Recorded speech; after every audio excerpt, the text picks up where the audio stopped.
Oke, hari ini saya akan sedikit review mantan flagship lagi ya. Kali ini keluaran dari Xiaomi, yaitu Xiaomi Mi 10 Type Pro. Ini Mi 10 Type Pro ya, bukan yang Mi 10 Type biasa maupun Mi 10 Type 5G. Ini adalah seri tertinggi dari Mi 10 Type series. HP ini rilis sekitar tahun 2020 yang lalu dengan spesifikasi flagship tentunya. Ya, anggap saja HP ini flagship ya, karena ini flagship killer menurut aku seperti Pocophone F1. Untuk kondisi fisiknya menurut aku di tahun ini masih sangat mulus sekali ya, seperti barulah, mengingat HP ini juga usianya sudah cukup tua, yaitu sekitar 4 tahunan yang lalu. Untuk file genggamannya menurut aku HP ini masih cukup nyaman ya, meski ukurannya cukup gede yaitu 6,8 in, tapi menurut aku masih cukup nyaman lah. Dan HP ini juga menurut aku cukup berat karena beratnya mencapai 2 on lebih ya.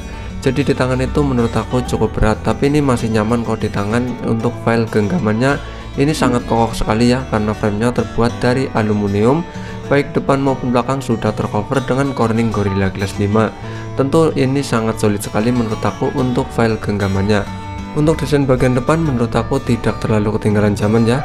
Di bagian depan sini juga ada kamera beresolusi 20 megapiksel. Untuk bezel bagian bawah mungkin masih terlihat tebal, tapi untuk bagian atas kanan kiri ini sudah terlihat tipis ya, jadi layarnya itu terlihat lebih lega. Tapi menurut aku sih tidak terlalu mengganggu lah untuk bezelnya. Untuk desain bagian belakang menurut aku cukup menarik ya, karena kameranya berbentuk seperti kartu gaple. Untuk back covernya juga tercover dengan Corning Gorilla Glass 5. Tentu HP ini sangat solid sekali. Untuk back covernya ini minim sidik jari ya, jadi terlihat tidak mudah kotor. Dan untuk kameranya juga cukup gede, yaitu 108 megapiksel untuk wide, 5 megapiksel untuk makro, dan 13 megapiksel untuk ultrawide-nya. Untuk hasil kameranya seperti ini.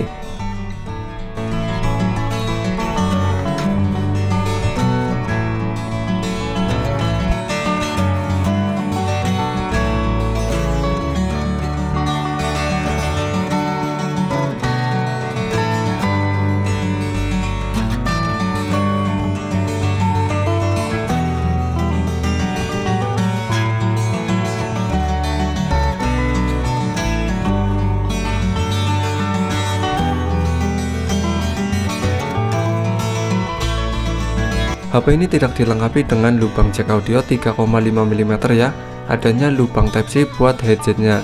Jadi buat teman-teman yang nyari lubang jack audio 3,5 mm di Mi 10 Type Pro ini tidak ada. Untuk versi MUI-nya ini menggunakan MUI 14.0 dan belum dapat update ke HyperOS. Untuk RAM-nya juga gede yaitu 8GB, internalnya juga cukup gede yaitu 128GB.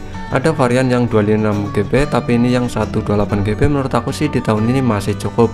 Untuk versi Android-nya ini Android 12 ya, dan tidak akan dapat update lagi menurut aku di Android terbaru yaitu Android 14. Kalau untuk baterainya HP ini cukup gede ya, yaitu 5000 mAh. Tentu di tahun ini menurut aku cukup gede lah, cukup untuk buat kebutuhan sehari-hari. Untuk layarnya ini berjenis IPS ya, ukurannya 6,6 in, jadi cukup gede, dan layarnya juga bisa diatur untuk warnanya. Untuk mengaturnya kalian tinggal pergi saja ke bagian pengaturan layar dan ke bagian tampilan. Kalian tinggal pilih saja untuk warnanya ya, sesuaikan dengan selera mata kalian. Meski layarnya berjenis IPS, tapi ini sudah bisa 140 Hz ya. Kalian bisa mengaturnya mau 144, 90 ataupun 60. Tentu ini mengaruh di baterainya ya, semakin tinggi baterainya juga semakin cepat habis. Dan menurut aku sih ini sangat mantap sekali ya, meski layarnya masih berjenis IPS. Layarnya juga sudah HDR10 Plus ya, tentu di mata menurut aku sih cukup nyaman ya, meski tidak setajam Super AMOLED, AMOLED maupun OLED, tapi layarnya menurut aku sih ini cukup bagus meski masih berjenis IPS. Untuk jaringannya ini sudah support 5G ya, meski di Indonesia masih banyak yang belum menggunakan 5G, tapi HP ini setidaknya sudah support 5G dan bisa digunakan saat 5G sudah siap di Indonesia. Untuk keamanannya HP ini ada dua jenis keamanan ya, yaitu ada face unlock dan ada juga sidik jari. Untuk sidik jarinya letaknya di bagian bodi kanan layar ya. Ini sidik jarinya menurut aku sangat responsif sekali dan sangat cepat sekali. Kita tinggal tempel saja, otomatis kuncinya akan terbuka. Dan untuk face unlocknya juga sangat responsif sekali ya, cukup akurat meski digunakan di ruangan yang minim cahaya. Jadi menurut aku sih soal keamanan ya cukupan lah, ada sidik jari dan juga ada face unlocknya.